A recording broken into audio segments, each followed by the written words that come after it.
ব্যক্তিকে দাফন করার পর তাকে কবরে প্রশ্ন করা হয়, কিন্তু যারা পানিতে ডুবে মারা যায়, যাদের লাশ দাফন করা হয় না, তাদেরকে কিভাবে প্রশ্ন করা হয়? মাশাআল্লাহ, দরকারি প্রশ্ন। আল্লাহ রাব্বুল আলামিন কবরের প্রশ্নোত্তরের মুখোমুখি করবেন প্রত্যেকটা মানুষকে।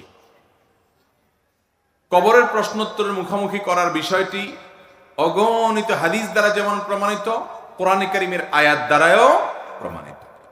কিছু লোক মুনকারে হাদিস অস্বীকারী নামধারী মুসলমান বের হয়েছে, যারা কবরের আযাব এবং কবরে যে প্রশ্নোত্তর হবে সেগুলোর বিষয়কে অস্বীকার করে।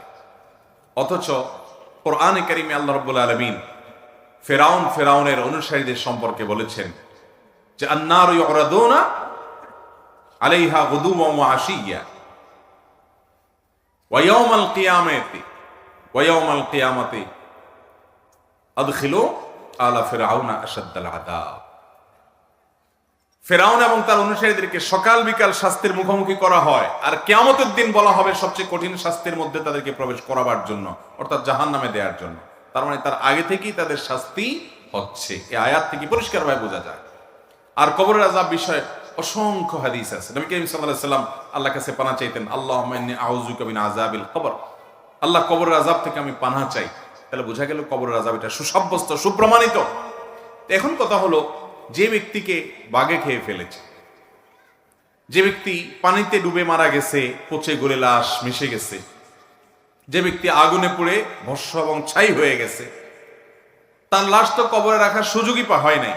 তাহলে তাকে কিভাবে কবরে প্রশ্নোত্তর করা হয়? এর উত্তর হলো, কবরের জগৎটাকে মূলত বলা হয় বারজাখের জগৎ।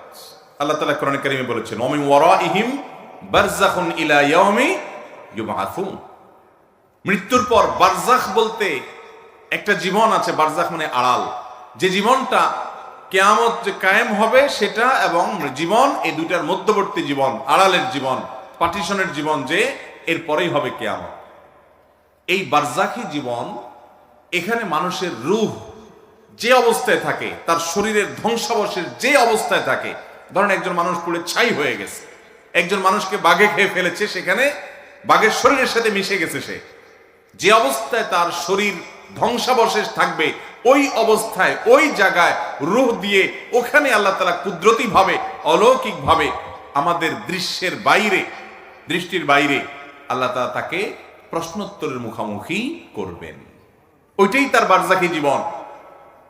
যে কবরস্থ আছে তার কবরটা যেরকম বারজাখী জীবন, আর যে ব্যক্তি পানিতে পুড়ে, পানিতে ডুবে আগুনে পুড়ে বিভিন্ন ভাবে ধ্বংস হয়ে গেছে, শেষ হয়ে গেছে, ওই ব্যক্তিকে ওই অবস্থায় তার ধ্বংসাবশেষটা যেটা আছে ওখানের মধ্যে রূহ দিয়ে, ওখানের মধ্যে প্রশ্নোত্তর, ওখানে আযাব বা শাস্তি সে অনুভব করবে, যেটা পৃথিবীর আমরা সাধারণ মানুষরা কেউ এই জগৎ থেকে সেটা ফিল বা অনুভব করতে পারবো না।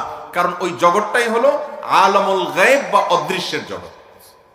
অতএব দৃশ্যের জগতের সবকিছু সে অদৃশ্যের জগৎকে ফিল বা অনুভব করতে পারবে না, সেটাই স্বাভাবিক। কথা কি বুঝাতে পারছি?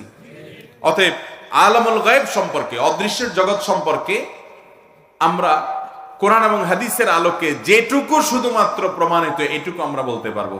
ওখানে কিভাবে, তার ধরন কিভাবে হয়, ডিটেইল বিস্তারিত বিবরণ আল্লাহ তাআলা একমাত্র ভালো জানেন। কারণ ঈমানের গুরুত্বপূর্ণ একটা পাঠ হলো গায়েবের প্রতি, অদৃশ্যের প্রতি, কোরআন হাদিসে যেগুলো বলা আছে কিন্তু আমরা দেখি না, সেগুলোর প্রতি ঈমান আনা।